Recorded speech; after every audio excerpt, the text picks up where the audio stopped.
Let's rewind the clock. Hoops fans, time to take a trip back to a night where history was written, a night where one of the game's titans etched his name even deeper into basketball lore.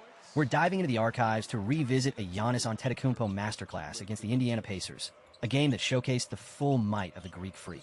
Before he became a four-time MVP, before the NBA championship, before the decade of dominance, there were nights like these, nights that hinted at the greatness to come. This was during the 2023-24 regular season, a chapter in Giannis' ongoing saga, a season where he continued to redefine what it meant to be a force in the paint. Giannis, already a seasoned veteran with 12 NBA seasons under his belt, brought his full arsenal to bear. Remember, this is a man whose career averages hover around 24 points, 10 rebounds, and 5 assists, numbers that would be a career year for most. But on this particular night, he wasn't just meeting expectations, he was shattering them. The final score tells the tale, a resounding 140-126 victory for the Milwaukee Bucks. But the Real story lies within the box score, a testament to Antetokounmpo's sheer will and undeniable talent. 64 points. Let that sink in. 64 points, a number that echoes through the annals of NBA history. He coupled that offensive explosion with 14 rebounds, a testament to his relentless pursuit of the ball. While he only dished out 3 assists, his presence alone warped the Pacers' defense, creating opportunities for his teammates. And it wasn't just scoring and rebounding. Giannis was a defensive menace, racking up 4 steals and a block. He was a disruptor, a game changer, a force that Indiana simply couldn't contain. His plus-minus of plus 29 speaks volumes about his impact on the court. When he was in the game, the Bucks were virtually unstoppable. The efficiency with which he scored was simply breathtaking, shooting a blistering 71.4% from the field, connecting on 20 of his 28 attempts.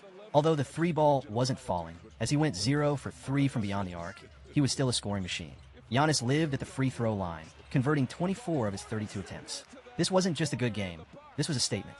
It was a reminder that Giannis Antetokounmpo, even with all his accolades, the 10 All-Star selections, the 9 All-NBA nods, was still hungry, still driven, still capable of reaching new heights. This was vintage basketball, a performance that showcased the unique blend of size, speed, and skill that makes Giannis one of a kind. They don't make nights like this anymore, folks. A throwback to a time when dominance was redefined, when the Greek Freak unleashed his full power on an unsuspecting opponent. A performance that will be replayed and remembered for years to come. This game, this season, all part of the ongoing legend that is Giannis Antetokounmpo. Want more throwback moments? Stay tuned for more classic highlights and unforgettable performances from the NBA archives. Court Vision, taking you back until we rewind again.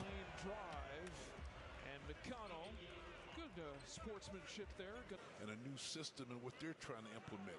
Then you got the holdovers and Giannis and Chris and Brooke who used to play in the injuries of Pat Connaughton and Jay Crowder. You've got coupled with everything else that's going on.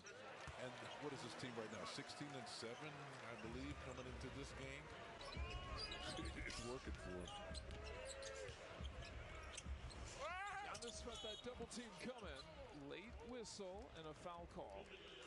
Between the new coaching staff, the new superstars. And now it's Josh Oppenheimer, assistant coach, coming over to talk today. Pacers, that 54-point game. He had 26 at halftime in that game. I don't know how much of this is going on, but sometimes as a coach, and as I talk about slowing down Halliburton, I look at his numbers. He did have his 19 points. You know, I was going to say that. Yeah. Well, but he had to work for it. Third foul on Toppin, first of the quarter against the Pacers.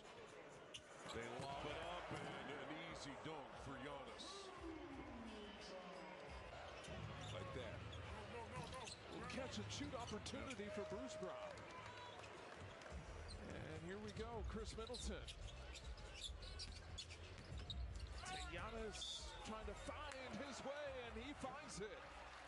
Body bucket and one. Like that. Catch and shoot opportunity for Bruce Brown.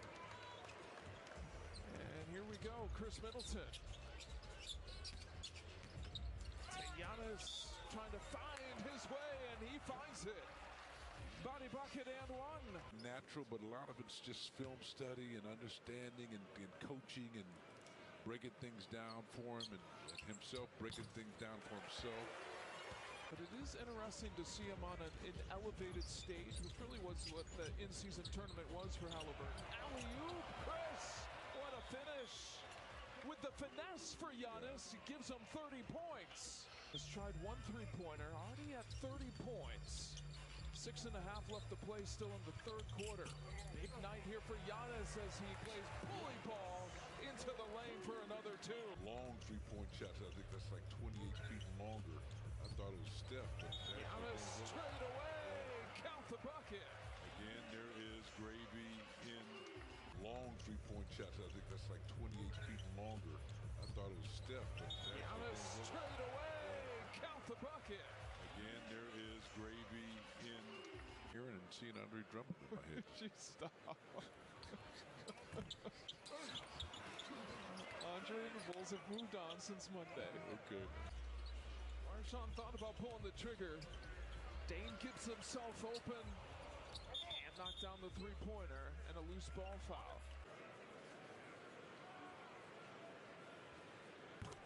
Giannis 9 of 11 from the free throw line. Hey, little dribblers camps that hurts you defensively, but you got to spread the floor with Giannis, and that's why Connaughton is such a big. Long lower base, quick feet.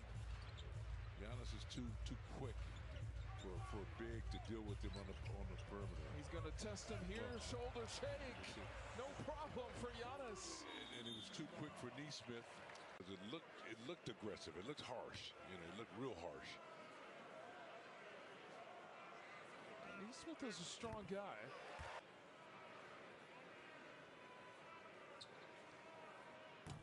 Giannis with 17 double-doubles on the night. Like Chris Middleton on that drive.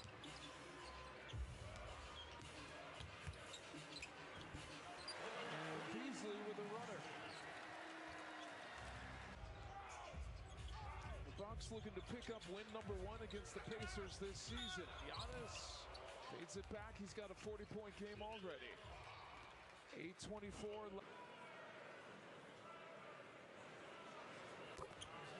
We've heard Melanie report about it. We've heard Adrian Griffin talk about it. The players as a little bit of a practice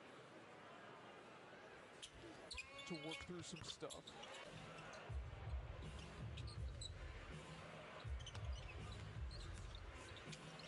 Chris was eyeing Giannis, gives it to Dame instead, and Giannis goes down.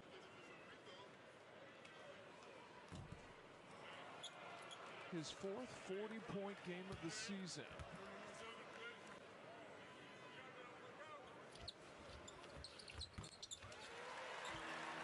And we don't even think twice when I say those numbers.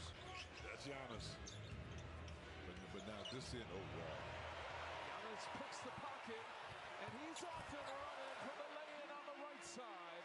Make it 45 points for Giannis. It's like the Bucks are, in terms of judging body language, are ready to do just that. Give me that. Oh, not that time. Brook Lopez, 5 blocks on the night. Giannis again right side. Count the pocket.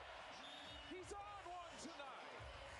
I love the fact that the Bucks have imposed their will on this, really, really gritty Pacer basketball team.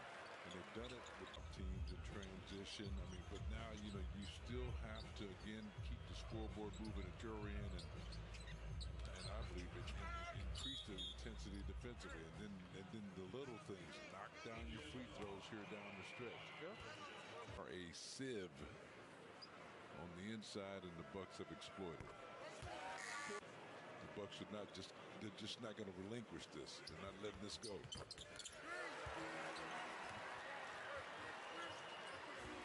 Conversely, not convinced quite yet. Brooks got 6 blocks.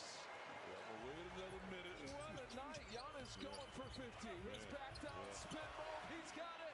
Post glass. 51 points. He knows it. His 8th regular season 50-point game of his career. Reminds me of our conversation on an elevator in Atlanta. Can I be honest with you? I like scoring 50. Every game for us to win, and he didn't say anything. Silent. I looked back to see if he had his earphones in or something. He said, "Ball guy, it's your fault." All right, I'll take the blame as long as the Bucks win. Okay. Yeah, I think pitchers and catchers report tomorrow. Right? Giannis. So you play like going that. for it. See, Yep. It's a hard foul. It's time. Well, no one's at the scorer's table. Yeah. You've got all 5 starters still out.